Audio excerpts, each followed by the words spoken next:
Hi friends, ఈరోజు నేను ఎందుకు ఫస్ట్ వీడియో చేస్తున్నాను అంటే, first of all thank you so much to my all subscribers. So 1K వచ్చింది. సో 1K సబ్స్క్రైబర్స్ అంటే మీరందరూ ఇంత నాకు సపోర్ట్ చేస్తున్నందుకు అండ్ 1K సబ్స్క్రైబర్స్ వచ్చినందుకు చాలా చాలా థ్యాంక్ యూ. అండ్ మీతో ఒక విషయం డిస్కస్ చేయాలని చాలా హ్యాపీగా ఉంది. 1K సబ్స్క్రైబర్స్ వచ్చినందుకు చాలా చాలా హ్యాపీగా ఉంది. మీ అందరికీ థ్యాంక్ యూ సో మచ్. పేరు పేరున నా ప్రతి ఒక్క సబ్స్క్రైబర్కి పేరు పేరున థ్యాంక్ యూ సో మచ్. ఇప్పుడు ఒక డిస్కషన్ పెడదామని ఈ వీడియో చేస్తున్నాను. ఏంటంటే అది యాక్చువల్లీ ఏదో ఒక ఫ్రెండ్తో డిస్కషన్ పెడితే నాకు సాటిస్ఫాక్షన్ రాదు. ఎందుకంటే అంతలాగా మైండ్ వరకు ఉందనమాట. అంత ప్రెషర్ ఉంది. అదంతా మీతో షేర్ చేసుకోవాలని, నా ఒక్కదానికి ఇట్లా అనిపిస్తుందా లేదా మీ అభిప్రాయం ఏంటో తెలుసుకుందామని ఈ వీడియో చేస్తున్నాను. అదేంటంటే first of all Bigg Boss, ఇప్పుడు మనకి బిగ్ బాస్ తెలుగు షో 9 నడుస్తుంది కదా. దాంట్లో మనకి వీళ్ళు వైల్డ్ కార్డ్ ఎంట్రీ అని వచ్చారు కదా. ఫస్ట్ అంతవరకు ఉన్న బిగ్ బాస్ షోలో ఉన్న వాళ్ళందరూ అరే ఈసారి బిగ్ బాస్ భలే ఉంది, అందరూ చాలా అంటే ఇన్నోసెంట్ పర్సన్స్ లాగానే ఎవరు ఎవరితో కావాలని ఇష్యూ పెట్టుకునే వల్ల అనిపించలేదు, బాగుంది అనిపించేది. అయితే ఎప్పుడైతే ఈ వైల్డ్ కార్డ్ ఎంట్రీస్ వచ్చారో అబ్బా, వాళ్ళని చూడగానే ఫస్ట్ ఆఫ్ ఆల్ మాధురి గారు, రమ్య గారు అండ్ ఆయిషా గారు, సో వీళ్ళందరినీ చూసి షాక్ అయినా, అమ్మ వీళ్ళ నోర్లేంటి ఇట్లా ఉన్నాయి అని చెప్పి. కానీ వీళ్ళు కావాలని ప్రతి చిన్నదానికి ఆర్గ్యుమెంట్ పెట్టుకుంటున్నారు. ఈరోజు ప్రోమోలో చూసారా, అసలు ఏంటండి మాధురి గారు అట్లా పెట్టుకుంటున్నారు. స్టిక్కర్ ప్యాకెట్ గురించి అంట, ఏంటి కర్రీ గురించి అడగకుండా ఎందుకు వేసుకోవాలి. మొన్నేమో కళ్యాణ్తో ఎలా పెట్టుకున్నారు ఇష్యూ. కళ్యాణ్ రండి మాధురి గారు కూర్చొని అంటే కూర్చోకపోతే మాట్లాడవా చెప్పు, ఏంటండి అది, ఆ రుబాబ్ ఏంటి, కూర్చోకపోతే ఎందుకు మాట్లాడతారు. వెంటనే ఇప్పుడు కళ్యాణ్ అనాల్సిందే, కూర్చోకపోతేనా డెఫినెట్గా మాట్లాడతాం, మేము కూర్చొని కాలు మీద కాలు వేసుకుని మాట్లాడతాం అనాల్సిందే. అది కాదండి కూర్చుంటే మాట్లాడతామని అని చెప్పి ఎంత రెస్పెక్ట్ఫుల్గా మాట్లాడుతున్నాడు కళ్యాణ్. అసలు ఈరోజు రీతుతో పెట్టుకుంది, ప్రతి ఒక్కరితో ఇష్యూ పెట్టుకుంటానే ఉంది. అసలు స్టిక్కర్ ప్యాకెట్ గురించి ఎంత ఇష్యూ చేసిందో అసలు మీకు చూపిస్తాను చూడండి. ఆ ఇష్యూ ఏంటంటే ఫైనల్గా అంతసేపు ఇష్యూ చేసిన తర్వాత అది ప్రాంక్ అంట. అసలు మొత్తం హౌస్ మేట్స్ అందరితో ఊరికినే గొడవ పడ్డాం అనుకుని వచ్చి గొడవ పడ్డాం అన్నారు. అసలు ఎంత దారుణం అండి ఇట్లా. అంటే గొడవ పడితేనే బిగ్ బాస్ షో అనేది ఉంటుందా? ఇదేంటది అంటే బిగ్ బాస్ షోలోకి వాళ్ళు వచ్చింది గొడవ పడ్డానికే అన్నట్టు చేసిందండి ఆమె. నాకైతే అసలు బాబోయ్ అనిపించింది. నేను మీకు చూపిస్తాను చూడండి. బాప్రే అనిపించిందమ్మా.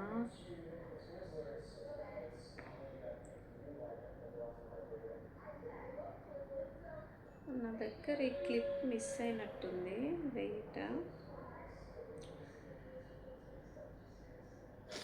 సో ఏంటంటే టూ మచ్ కదా. నాకైతే చాలా చాలా అంటే అస్తమానం ఒక గొడవే. బిగ్ బాస్ షో అంటే ఏంటి, మనం ఎట్లా చూస్తాం, మార్నింగ్ అంతా స్ట్రెస్ ఫీల్ అయితే ఈవినింగ్ వచ్చి రిలాక్స్ అవ్వడానికి బిగ్ బాస్ షో చూస్తాం. అండ్ వాళ్ళు చిన్న చిన్న మిస్టేక్స్ చేసినా కూడా వీకెండ్లో నాగార్జున గారు వాళ్ళని తిడతారు చూడండి.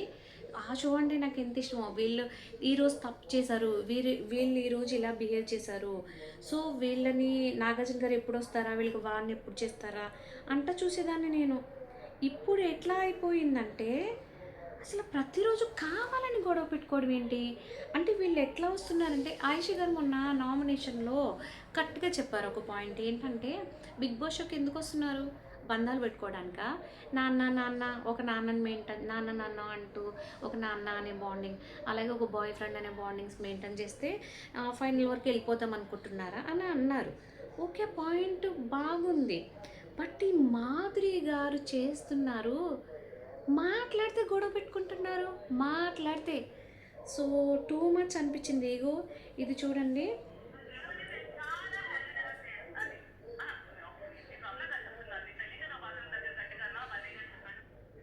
సో ఇది చూపిస్తాను, ఒక్క నిమిషం. ఇది చూడండి, రీతుతో గొడవ ఎలా పెట్టుకున్నారో.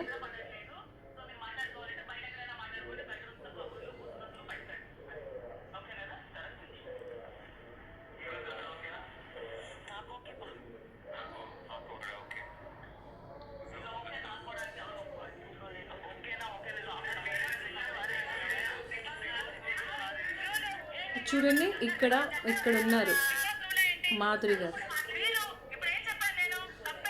ఎలా అరిచేస్తున్నారు చూడండి.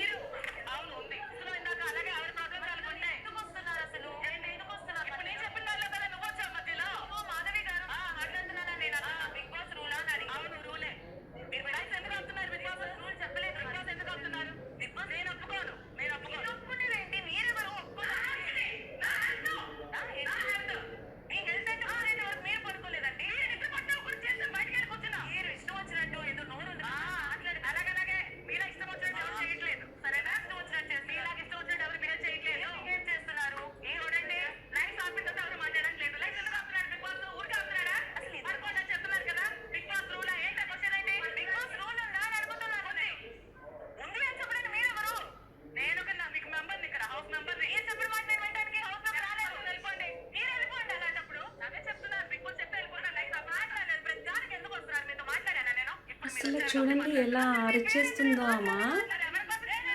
అసలు ఏంటండి అలా?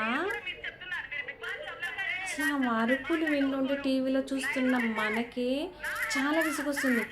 హౌస్లో వాళ్ళు ఎలా భరిస్తున్నారు? అరుపులు ఏంటండి అసలు? చూడండి ఎలా అరుస్తున్నదో అమ్మా.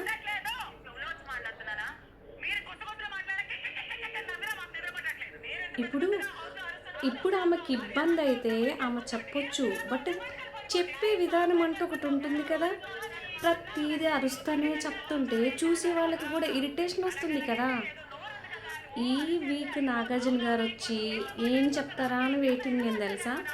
సో కొంచెం అరవడం తగ్గించుకోండి అని చెప్తే బాగుండు. ఆమె ఈ వీక్లో నామినేషన్లో లేదు. ఇంతకీ ఈ వైల్డ్ కార్డ్ ఎంట్రీ వాళ్ళు ఎవరు నామినేషన్లో లేరు. ఉండుంటే డెఫినెట్గా ఆమెకు టికెట్ ఇచ్చి బయట పంపించేసేవారు ఆడియన్స్ అంతా. ఏమో ఏ ఏ అంటది ఏంటి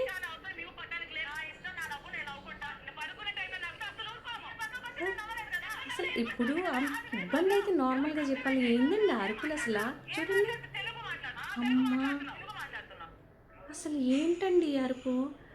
అమ్మో, టూ మచ్ కదా. ఇది ఒకటే కాదు, అసలు ఇంకొక వీడియో కూడా ఉంది.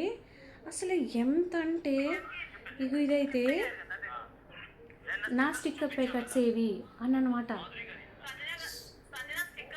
స్టిక్కర్స్ ఏవి అసలు అరుస్తానే ఉంది.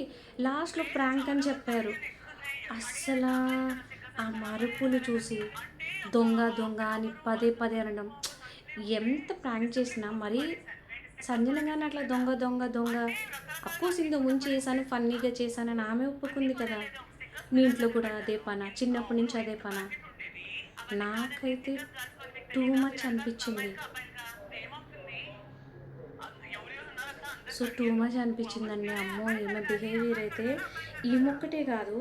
సో హౌస్లో ఉన్న మళ్ళీ ఆయేష గారు కూడా అట్లానే అరుస్తున్నారు. నాకైతే టూ మచ్ అనిపిస్తుంది, హారబుల్ అనిపిస్తుంది. ఈ బిగ్ బాస్ షో ఎప్పుడైతే వైల్డ్ కార్డ్ వాళ్ళు ఎంటర్ అయ్యారో అప్పటి నుంచి అసలు షో చూస్తున్నట్టుగా లేదు. అస్మాను అరుపులు అరుపులు అరుపులు. అంటే నాకు అనిపిస్తుంది బిగ్ బాస్ వాళ్ళే వీళ్ళతో ప్రతిదానికి గొడవ పెట్టుకోండి, కంటెంట్ క్రియేట్ చేయండి అని ఏమైనా చెప్పి పంపించారా? లేకపోతే వీళ్ళు అస్తమానం గొడవ పెట్టుకుంటేనే కంటెంట్ క్రియేట్ అయ్యి ఎండింగ్ వరకు మనల్ని ఉంచుతారని అనుకుని వచ్చారా? నాకు డౌటే. లేదా వీళ్ళు రియల్గానే ఇంట్లో ఇలా ఉంటారా? ఇంట్లో ఇలా ఉంటే మిగతా వాళ్ళ పరిస్థితి ఏంటి? వామ్మో, తలుచుకుంటేనే చాలా భయం వేస్తుంది. సో నా అభిప్రాయం మీతో షేర్ చేసుకోవాలని ఈ వీడియో చేశాను. సో మీ అభిప్రాయం ఏంటో బిగ్ బాస్ కంటెస్టెంట్స్పై ఒక చిన్న కామెంట్ చేయండి, ఓకేనా? And thank you once again. Thank you so much to all my subscribers. And please నా ఛానల్ కొత్తగా చూసేవాళ్ళు ఎవరైనా ఉంటే సబ్స్క్రైబ్ చేసుకోండి. అండ్ మోర్ కామెడీ వీడియోస్ చేయడానికి, కామెడీ షార్ట్స్ పెట్టడానికి ట్రై చేస్తాను. అండ్ కంటెంట్ ఉన్న వీడియోలు కూడా చేయడానికి ట్రై చేస్తాను.